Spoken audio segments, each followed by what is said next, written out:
All right, sweet. Yamas? Yamas. Finally have my father on the podcast. How good is this? I have been anticipating this one. I'm just going to chuck up something very quickly. He did this a couple of months ago. Introducing himself. This is the advertisement for my father. It was very funny. It was so good. Yeah. The one, yeah. Oh. Hey, podcasters. Hey, podcasters. G'day, I'm Nick's dad. Hey, got back me son here, he's a good bloke. You know. Cheers, mate. Cheers to all you podcasters.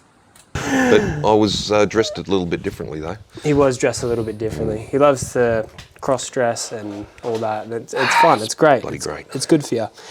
We're currently out here in Castries, the motherland, the place where Dad grew up as a kid, kinda. I didn't. My dad, grandfather. Papuli, my grandfather. Yeah, my father. My dad did spend some time here, though. You spent a few months here for a long period. Oh, a year when you were 10? I was 10. Yeah.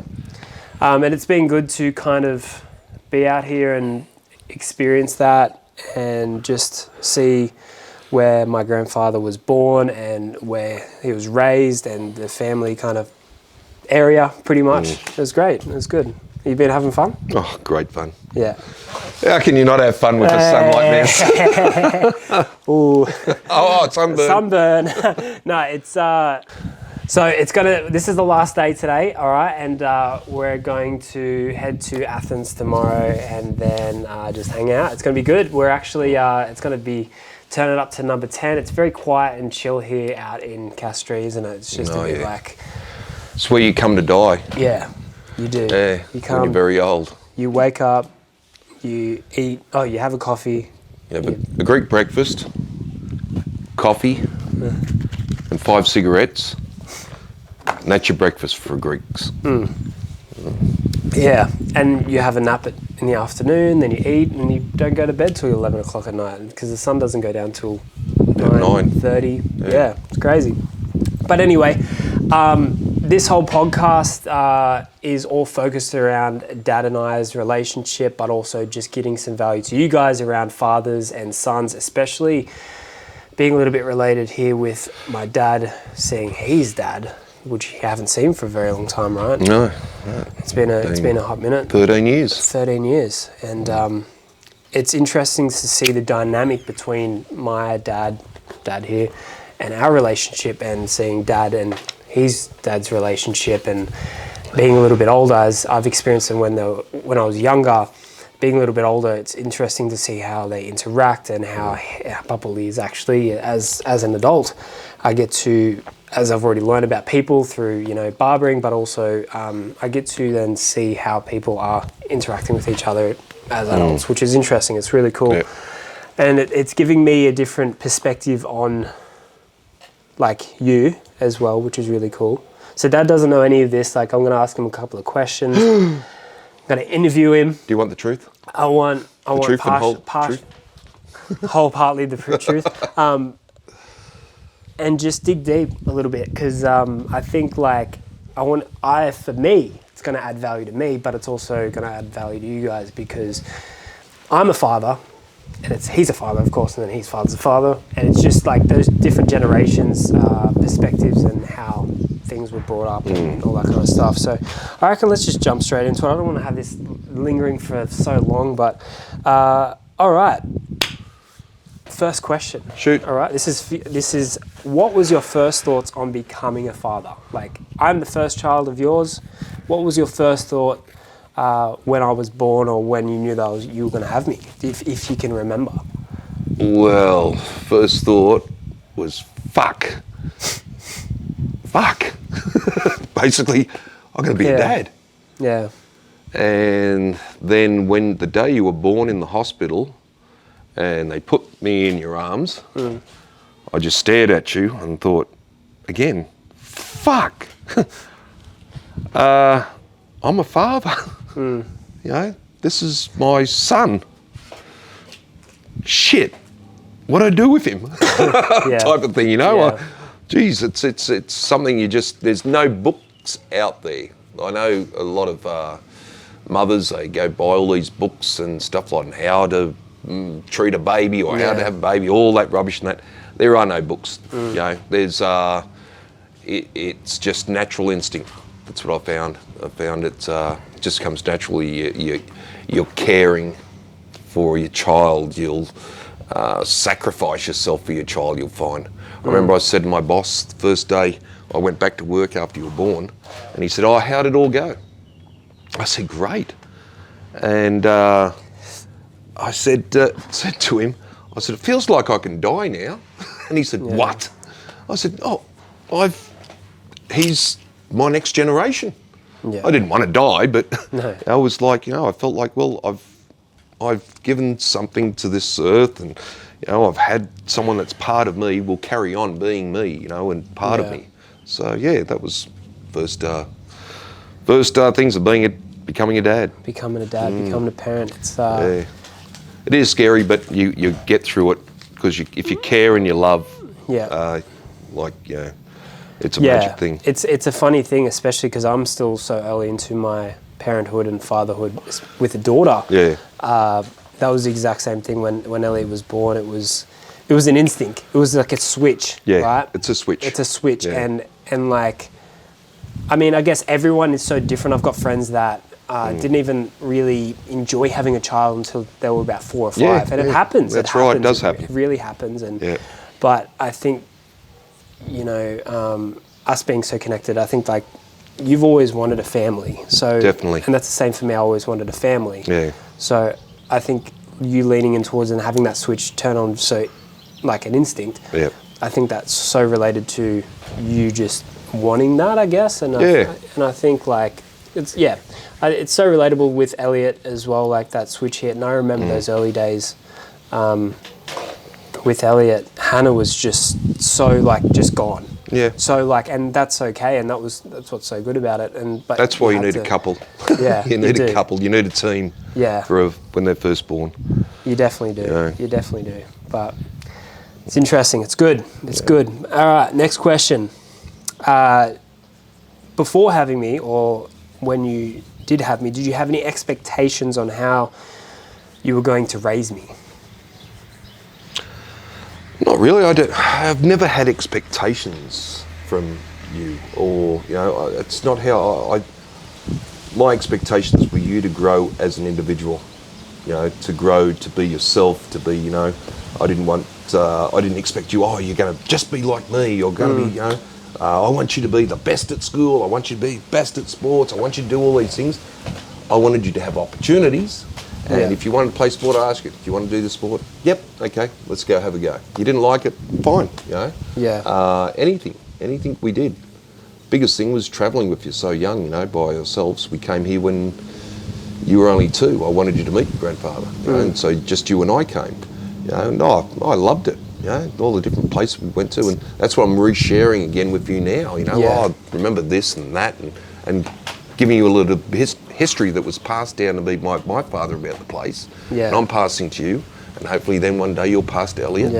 Which is so cool to kind of. I couldn't really.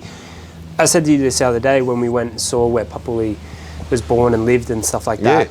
As a child or even as a teenager, I wouldn't really fully grasp that, but now I do. That's right. Now I do. I'm so grateful for being here and understanding, like, I don't just want to go play and have, like, of course I want to go play and have fun, but it's more about, like, revisiting and seeing places and just really embodying that. That's cool. So, I guess, like, my no expectations, right? Just healthy and happy and wise, street smart. Yeah. How do you reckon I turned out, huh? Oh, I don't know. Still... Truth. You got to speak the truth here. You're in court. Well, Your Honour, mate, I'm proud of you. I couldn't be more proud of having a son like you, mate, honestly. Love you. Love you. We're like mates. That's it. I are. tell my friends and stuff like that, and they see us all. All of our friends that... Well, it's an interesting one, like, and I'm not going to jump too much into this now. I think it's something to unpack, but there was a period of time, I'll touch here, where Dad and I didn't speak for quite a bit.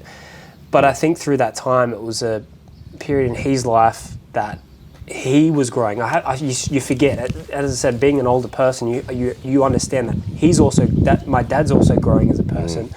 He's getting older. He's experiencing things. It's not like it's just all about me, which as a child, that's all you think about. It's just like me, is what it is until you get a little bit older and you start experiencing yourself. So going through that, and then I think me maturing and then us coming back together and talking things out and it has brought us so close together. Like our relationship now compared to what we were when I was a teenager, completely different. Oh, I wouldn't say it's completely different. We still do fun, but it's more Adult. It's more organic. It's more X-rated sometimes. It's very X-rated. Very X-rated. I think Dad and I are very related in a lot of ways. Sense of humour and it's great. It's good. Anyway, okay. So just going off those expectations, what are some of the challenges of when I was younger kid, when I was a teenager? Did you have any challenges that you felt like you had to get over or had to get me through that kind of stick out? Oh, look, there's lots of challenges. There was a period of all our lives where there's big challenges, and someone said to me one day, he says, "Oh, you must find it so hard." And because I was looking after you and Luke, you were 2, Luke was 6, I think, and I said, "No, I don't find it hard. It's my responsibility. You're a parent. That's your responsibility to look after them. You got to do everything for them. You got to feed them. You got to get them ready for school. You got to do all those things." So, no, it wasn't hard. It got a bit difficult at a certain stage, but I dealt with that. I had good friends to talk to, and that got me through. Having good, close friends that you can trust and you can confide in. Helped me get through those stages, and we come out the other end fine. That was more, not diving into that, but that was more that wasn't so much more to do with myself, but to do with the situation, circumstances. Yeah, that's right. It wasn't you. You weren't an issue in any way or Luke. It was just how life was at that time. So it was a matter get through it the best you can. And we did. We had support from family, friends, and that's very important. People shouldn't lose touch of that. I always said to you, surround yourself by good friends and good family and you'll have a good life. Surround yourself by effing idiots and they can ruin your life. Or you will, actually they don't, you are ruining your life. Because you're influenced by that. You're influenced by, even if you think you're not, over periods of time, you'll be influenced to do those bad things or whatever.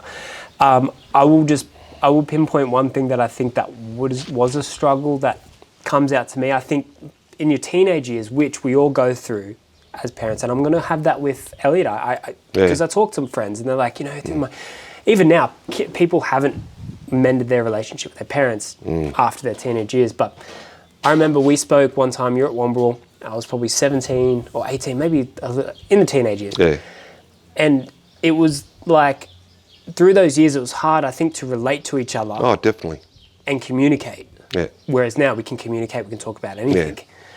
Quite literally. But back then it was like, I remember you saying to me, I said, is it because I wanted to speak to you, but I didn't know what to speak about. Because I wasn't life experience, or not that even is about that. And it's probably the same back to you. You could relate to things that I was going through, which was an interesting one. I think that was probably not just for us, but so many people go through it. Oh, for sure. They do. Oh, look, my friends, look at them that have got adult sons or grown to adults, from teenagers to adults, and you hear and see what they go through. The parent-father son thing, and then I see the mother and the son's communication. I think, God, I'm glad we never had that kind of thing. But it's crazy. And the big thing is that understanding, sitting and listening sometimes. Sometimes you've just got to shut up and listen to what the other person's got to say. For sure. And don't give advice, just listen. But and that's what I think we've done in the last few years too. As we've been listening to each other. And it's interesting. Like now, I'm learning more about who you are as a person, especially learning about, because I've always had this perception of who you were. Yeah, I wasn't Superman, was I? Look, it's a strange one, and I'm going to be honest here. When Yeah. I was a kid and when I was younger, I can understand it now, and it's funny because I do it to Elliot. I'll get frustrated, or things will happen in life. Yeah. Stress happens, right? Yeah. Dad had a very stressful job and situations in his life, and sometimes, you know, you can not just lose your temper, but like just take it out. Oh, yeah, that's right. In the world. And unfortunately, because I'm with him I was with him most of the time, I was there to take that. So my perception of who you were, was warped completely different now. Like, of course, you know, the thing is for me, and I think that's why I think we get along so well now, and things are free. It's like you can hold resentment to. It's the same with your dad. Yeah. You can hold resentment to the things that they did to Yeah. you, or not even, or just Yeah. outbursts of things, and be like, I fucking hate this person because they were angry and they just Yeah. got mad or whatever. Or I could go, hey, Dad was going through a shit time. Yeah, or but you whatever. wouldn't have realised that then as a child. No. You don't. No. You don't know what sometimes adults are going through with work, stresses, family, marriages, women, all that. It blows your mind. Yeah, it does. It does. But it's always how you come out the other end. Yeah. You know. Well, that's the thing. Like now, my perception of who you are is like who you are now is who you have always been underneath, But I've gotten rid of the shit. and got rid of the shit. Yeah. And I think, you know, if I held on to what you kind of like Was. Yeah. we wouldn't have this kind of No, relationship, would not we? at all. No. So as you've grown as an adult, you've matured, you're understanding, being a parent, and that's what a lot of parents do say to their children sometimes when they're younger and that, and says, yeah, well, you wait till you have kids. Yeah, you wait. Yeah. You know, you'll see what it's like. You wait till they become a teenager. Yeah. You'll see, you know. Yeah. But, you know, no, it's all good. It's all good now. Yeah. And it's evidence right here, like you mend that relationship with your parents because they are people too. Yeah. You can't forget that my dad has a life. He's always had a life. It's the same as Mum. Mum's always had a life and had a thing. And it's like a therapy session, these podcasts, aren't they? Yeah, therapy They're good, session. right? They're good. Cool. They're really good for you. Sometimes I forget when I do it, when you talk, because you love... Dad and I, right, big lesson here, and going off the questions here. There's only a couple more anyway. Biggest thing that I've always learnt from you is to always speak. Speak how you feel, just talk. Talk it out, because that is the best thing and the best form of being able to realise what you're going through and digest and kind of break down. If you don't talk and you're in your head all the time, that's when you can get frustrated, right? Yeah. Many times we used to live Budgewoi to Wyong. That was like a 30-minute drive, and we'd talk about, you know, not as deep as what we talk about now, but just talk about whatever I'm going through or doing things or whatever it is, and it became a routine and a habit, and it was an interesting one, and it was cool. So I thank you for that one. It was good. Hannah doesn't. My wife, she's like, "Fuck, you talk a lot." I have to. If I don't talk about it, that's right. I'm grumpy. Yeah, you know, don't worry. That's how I am. You get it from me. I was always called at work, where's Dave? Where's have a chat? You know, got to stop at every desk, have a chat. Have a chat. Have a chat. It's good for you. Yeah. All right, so we're switching the questions from me, and we're going to talk about with Papuli and just a little bit there. Like we're not gonna digest a lot of things. I just want to how you're feeling about these things, because like where we're at right now and why we're here isn't just because we're coming to visit him for, like, you know, a holiday or whatever it is. It's kind of like a send off, really. Do you know what I mean? It is, right? Yeah. Being here right now with Papuli, how do you feel like your relationship with him through your... how do you feel like your relationship with him was throughout your life? Like, summing up kind of him and your relationship from a kid to I think it feels exactly the same. So if I can remember as far back as I was a little kid, I still feel like every time I used to say this, no matter how old I got, I still felt like I was a little kid around him. You know, I still do. Yet I try to be, more like a man around him and that. But and still, he's my dad. So you got to show that bit of respect. Yeah. It can be frustrating, as you've seen. We just laugh about it all day. We laugh. Well, that's good now. We've got the relationship. We can laugh about that. That's right. It feels exactly the same. The memories every time, like when we first get here, it didn't seem 13 years yet. The memories just flood back. How I was talking to him about. I remember the first time we went to the Easter show. I don't know. I might have been 2, and I always remembered being on his shoulders. First time Luna Park, I was on his shoulders. So I was saying things to him about that, and it's good that you can remember history with your parent and say, remember then. And he does. It's even though he's 91, and you can see that memory is kind of it's going. Did this happen or that happen? And you're kind of saying, yeah, that did happen. That happened. Yeah. Yes. It's such a. It's sad in a lot of ways, but that's life. Yeah. You've got to accept that people get old. We're all going to get old. Yeah. The other day, Nick said something about, I've got a bad leg, he's got bad knees. And Nick's saying, I walk as quick as my dad, which is real slow. And Nick's saying, you're going to be that bad when you're a little bit faster. A little bit faster. A little bit faster. Yeah, it's interesting. It's good. Moving from that and talking about that, do you wish for something more than you could have had with Papuli? See how we've got our relationship now. No, wouldn't change a thing. No, he taught me a hell of a lot. I'd never change any of that. So, nothing.